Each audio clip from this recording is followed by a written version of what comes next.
আসসালামু আলাইকুম। আশা করি সবাই ভালো আছেন। আজকের এই ভিডিওতে আপনাদেরকে দেখাবো আমার কম্পিউটার বুক বেসিক টু অ্যাডভান্সের 49 নম্বর পৃষ্ঠায় যেই ম্যাথগুলো আছে সেগুলো সমাধান করে দেব। তাহলে চলুন আমরা আমাদের অঙ্কগুলো দেখে আসি। তো দেখতে প্রথম যে অঙ্কটা দেখেন, মূল বেতন ৬০০০ টাকার ঊর্ধ্বে বাড়ি ভাড়া 40% এবং যাদের বেতন ৬০০০ টাকার কম তাদের মূল বেতন 50, অর্থাৎ যাদের বেতন ৬০০০ টাকার উপরে তাদের হলো 40% কাটবে, আর যাদের ৬০০০ টাকার নিচে তাদের 50%। হ্যাঁ, আর মূল বেতন যাদের ৬০০০ টাকা বা তার বেশি, গ্রোস প্রভিডেন্ট ফান্ড 8%, অন্যথায় 10%। কল্যাণ তহবিল মূল বেতনের 1%, তবে 50 টাকার বেশি নয়। চিকিৎসা ভাতা সবার জন্য 500 টাকা। তো চলেন এই অঙ্কটাকে সমাধান করে এসে আমরা দেখতে পাচ্ছেন যে আমার অঙ্কটা এখানে পাতানো আছে, কি ইনপুট দেওয়া আছে। এখন আমরা যে কাজটি করতে পারি সেটা হচ্ছে যে আমরা সূত্র অনুযায়ী অ্যাপ্লাই করব। তো প্রথম যে সত্যটা সেটা হচ্ছে ৬০০০ টাকার ঊর্ধ্বে, তাই না? তো আমরা এই বাড়ি ভাড়া কত আছে, তো বাড়ি ভাড়া হবে আপনার হলো যে ৬০০০ টাকার যদি উপরে হয় তাহলে 40%, আর ৬০০০ টাকার নিচে হলে 50%। তাহলে সমান দেবো যে ইফ ব্যবহার করতে হবে। যদি সত্য আছে তাহলে ইফ দেওয়ার পরে ট্যাপ, লজিক্যাল টেস্ট হচ্ছে এটা যদি ৬০০০ টাকার ঊর্ধ্বে হয়, এটা যদি কি হয় ৬০০০ টাকার ঊর্ধ্বে হয়, ৬০০০ টাকার যদি ঊর্ধ্বে হয় তাইলে 40%, অন্যথায় কত 50%। তো 40% কীভাবে কাটবে দেখেন, তাহলে এইটা স্টার কত 40%, অন্যথায় এইটা স্টার 50%। ওকে, দেওয়ার পর আমরা ইন্টারপ্রেস করব। দেখতে পাচ্ছেন যে এটা কিন্তু হয়ে গেল। এখন মেডিকেল অ্যালাউন্স বলছে সবার জন্য 500 টাকা, তাহলে সমান দিয়ে আমরা 500 দেবো, সমান দিয়ে 500 দেবো। ওকে, তাহলে গ্রোস প্রভিডেন্ট ফান্ড, তো গ্রোস প্রভিডেন্ট ফান্ড বলছে যে আপনার ৬০০০ টাকার যদি বেশি, ৬০০০ টাকা বা তার যদি বেশি হয়, ৬০০০ টাকা বা তার যদি বেশি হয় তাহলে আপনার 8%, অন্যথায় 10%। তাহলে আমরা সমান দেবো, সমান দিয়ে কী দেবো বলছে যে ৬০০০ টাকা বা তার বেশি, অর্থাৎ ৬০০০ টাকাও থাকতে হবে, তার বেশি হতে হবে। তাহলে এইটা, তাহলে ইফ দেবো আমরা, ইফ ট্র্যাপ লজিক্যাল টেস্ট আছে। লজিক্যাল টেস্টটা কি দেখেন, লজিক্যাল টেস্ট আছে এটা যদি ৬০০০ টাকার ঊর্ধ্বে হয়, ৬০০০ টাকার থেকে বড় অথবা যদি সমান হয়, ৬০০০ টাকার থেকে বড় অথবা যদি সমান হয়, তাহলে এইটা স্টার কত আপনার 8%, আর অন্যথায় কত 10%। তাহলে এইটা স্টার কত 10%। ওকে, তো 10% দেওয়ার পরে আমরা ইন্টারপ্রেস করবো, তাহলে হয়ে গেল। তাহলে এমনি বলছে যে কল্যাণ তহবিল, কল্যাণ তহবিল বলছে মূল বেতনের 1%, তবে 50 টাকা বেশি নয়। তাহলে মূল বেতনের 1% আমরা সমান দেবো ইফ ট্র্যাপ, তাহলে এইটা স্টার দেবো কত 1%, এটা 1%। এটা যদি 50 টাকার যদি বেশি হয়, তাহলে আমরা যদি দিই 50 টাকার যদি বেশি হয়, 50 টাকা কই, এটা যদি কী হয় যে 1% কাটার পর সেটা যদি 50 টাকার বড় অথবা যদি সমান হয়, তাহলে কী হবে 50ই বসিয়ে দেবে। এখানে কী বসবে, ওকে, এখানে 50ই বসবে। তাহলে আমরা কী দিলাম 50 দিয়ে দিলাম, আর অন্যথায় 1% কেটে বসবে। এর সাথে কি 1% কেটে বসবে, দেখেন 1% কেটে বসবে। তাহলে এটা হচ্ছে নিয়ম।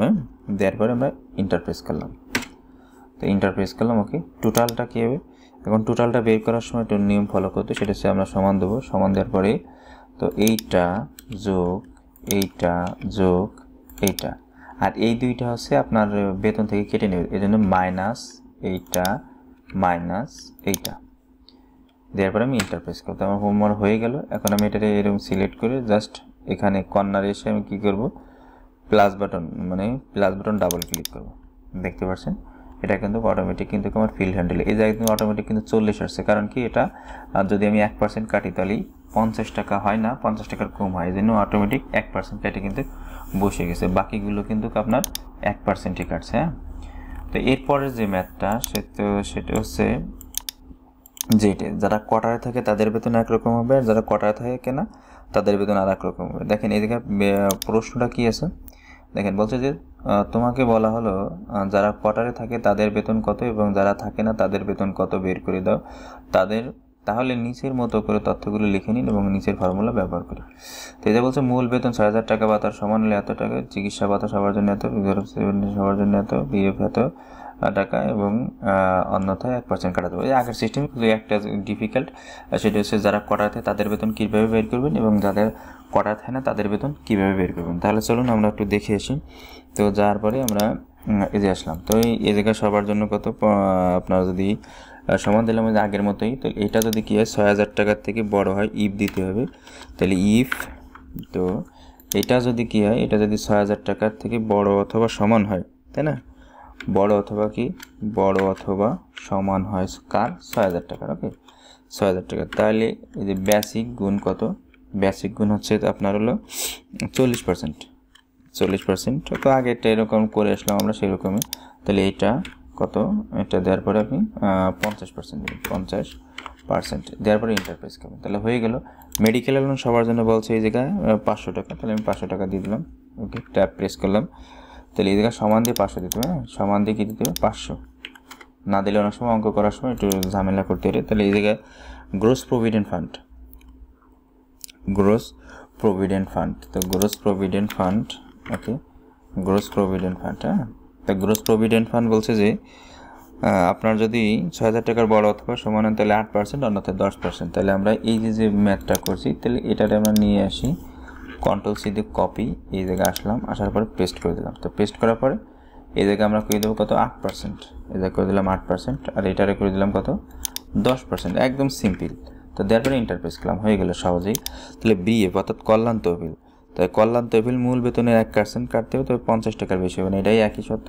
তাহলে আমরা সমান দেবো, যার পরে ইফ দেবো, আমরা জানি যে শর্ত দিলেই এক্সেলে ইফ ব্যবহার করতে হবে, সমান দিয়ে ইফ দিলাম। দেওয়ার পরে এটার কী করবো, লজিক্যাল টেস্ট। তো এটা দেওয়ার পরে আমরা স্টার দেবো, স্টার দেবো 1%, তো 1% দিয়ে দিলাম আমরা। 1% দেওয়ার পরে কমা প্রেস করবো, কমা না, গ্রেটার দেন সমান। তো এটা যদি 50 টাকার বেশি হয়, বড় অথবা সমান হয়, তাহলে 50 টাকাই বসবে, অন্যথায় কী হবে, আপনার 1% কেটে বসবে, বেসিকের সাথে কী হবে, 1% কেটে বসবে। তো দেওয়ার পরে এটা দিলাম, ওকে, হয়ে গেল। এখন নিট পে, তো নিট পেটা এই জায়গায় একটু সমস্যা, সেটা হচ্ছে কিন্তু যারা কোয়ার্টার থাকে তাদের কীরকম বেতন দেবে, আর যাদের কোয়ার্টার থাকবে না তাদের কীরকম বেতন হবে। তো এটা আপনাদের কোম্পানি বলে দেবে যে কীরকম কাটতে হবে কার কাছ থেকে, সেটা তারপরে আমি একটু বেসিক ধারণা আপনাদের দিয়ে দিই। তাহলে আমরা যদি বলি সমান আইএফই, তো এইটা সমান যদি, এটা সমান যদি কি হয়, ওয়াই হয়, তো এটা সমান যদি কি হয়, ওয়াই হয়, তাহলে আপনি কি করবেন, কমা। তাহলে আমি বললাম যে বেসিক যোগ বাড়ি ভাড়া, বাড়ি ভাড়া, বেসিক যোগ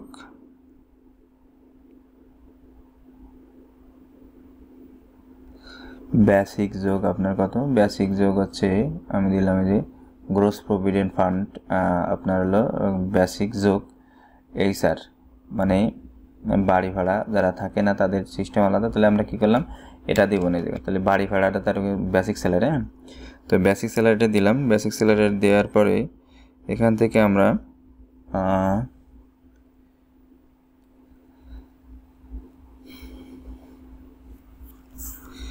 তো এখানে আসার পরে আমরা কি করব, যে বেসিক স্যালারি যোগ, বেসিক স্যালারি যোগ আছে হাউস রেন্ট,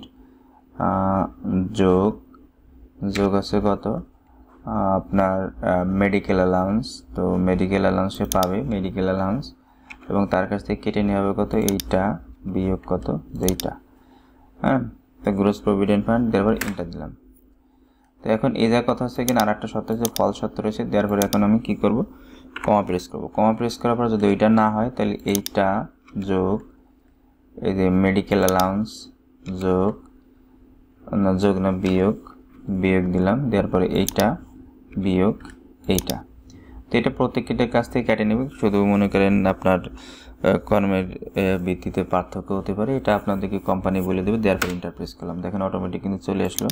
তো আসার পরে এখন আমি এখানে সিলেক্ট করলাম, সিলেক্ট করার পরে এখানে ডাবল ক্লিক করলাম, তো অটোমেটিক কিন্তু দেখতে পাচ্ছেন যে আমার যারা কোয়ার্টারে থাকে তাদের বেতন একরকম, এবং যারা কোয়ার্টারে থাকে না তাদের বেতন কিন্তু একরকম। এটা আপনাদেরকে কোম্পানি বলে দেবে, ঠিক আছে। তো আমার বইতে যেভাবে আসে আমি সেভাবে আপনাদের করানোর চেষ্টা করতেছি এবং বোঝানোর চেষ্টা করতেছি। যদি কোনো জায়গায় ভুল ত্রুটি হয় অবশ্যই কমেন্ট করে জানাবেন, আমি সেটা সব পরবর্তী লেকচারে সমাধান করে দেওয়ার চেষ্টা করব। আর যদি কারো বুঝতে সমস্যা হয় সে অবশ্যই কমেন্টে জানাবেন কোথায় বুঝতে আপনাদের সমস্যা হয়েছে।